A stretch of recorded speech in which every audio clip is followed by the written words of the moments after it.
Assalamualaikum warahmatullahi wabarakatuh. Alhamdulillah wassalatu wassalamu ala Rasulillah wa ala alihi wa ashabihi wa man wala ma ba'du. Kaum muslimin dan muslimat peserta grup Dirasat Islamiyah yang semoga senantiasa dirahmati Allah Subhanahu wa taala. Al-muallif Al-Imam Abu Syuja' mengatakan wa yajuzul khul'u fit tuhri wal haid. Khulu' itu boleh diajukan oleh istri dan kemudian disetujui oleh suami kapan saja, baik ketika istri dalam kondisi suci ataupun dalam kondisi sedang haid. Tidak ada harus menunggu masa suci. Kenapa? Karena sekali lagi khulu' bukanlah talak. Khulu' bukanlah talak tetapi fasakh. Dan alasan selanjutnya, khulu' itu dilakukan dalam kondisi emergensi. Biasanya, normalnya dilakukan karena kondisi darurat, di mana istri merasa terzalimi, haknya tidak tertunaikan, atau istri keselamatannya terancam. Atau bisa jadi karena istri betul-betul sudah tidak lagi kuasa untuk menunaikan hak-hak suami. Sehingga kalau harus menunggu masa suci, bisa jadi semakin berat beban yang harus dipikul oleh istri tersebut. Bisa jadi istrinya terlanjur celaka karena suami yang terus menyakitinya, menzaliminya, memukulinya.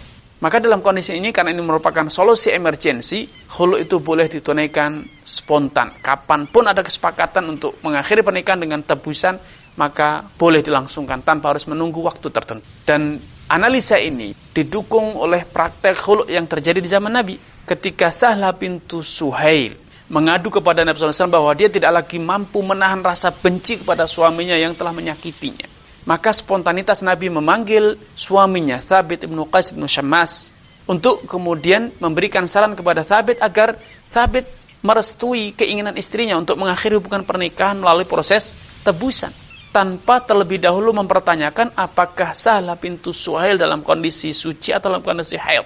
Apakah suaminya baru saja menggauli ataupun tidak menggaulinya setelah istri dalam kondisi masa suci.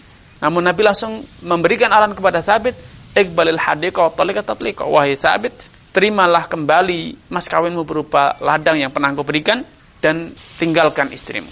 Ini satu dalil yang cukup kuat dan nyata bahwa khulu' itu bukanlah perceraian, tetapi itu adalah fasakh. Dan boleh dilakukan baik dalam kondisi istri sedang suci atau dalam kondisi sedang haid atau dalam kondisi hamil, kapan saja boleh. Karena itu bukan perceraian, tapi fasakh atau pembatalan akad nikah. Maka Al-Mu'allif rahimahullah juga mengatakan wala yalhaqul mukhtali'atu talaqun.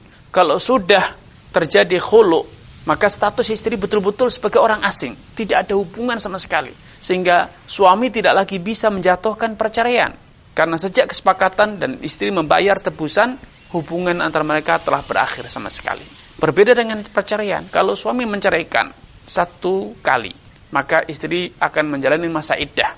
Dan di masa iddah ini, status istri tetap sebagai istri. Karena dalam Al-Quran Allah katakan, wa bu'ulatuhun, suami mereka masih dikatakan sebagai suami, padahal dia telah menceraikan.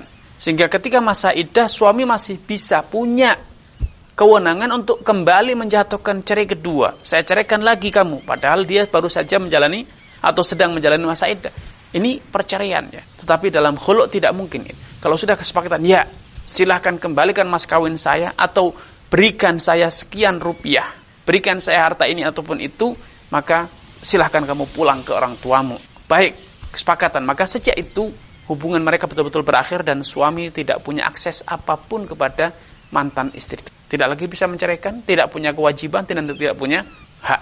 Ya, ini penjelasan singkat tentang seluk-beluk hukum khulu' yang sejatinya itulah merupakan fasakh, mengakhiri hubungan pernikahan melalui proses fasakh, yaitu mengurai kembali ikatan nikah, seakan-akan di antara mereka tidak pernah ada ikatan pernikahan sama sekali. Ini yang bisa kami sampaikan pada kesempatan yang berbahagia ini. Semoga Allah Subhanahu wa taala menambahkan taufik hidayah kepada Anda. Kurang lebihnya saya mohon maaf.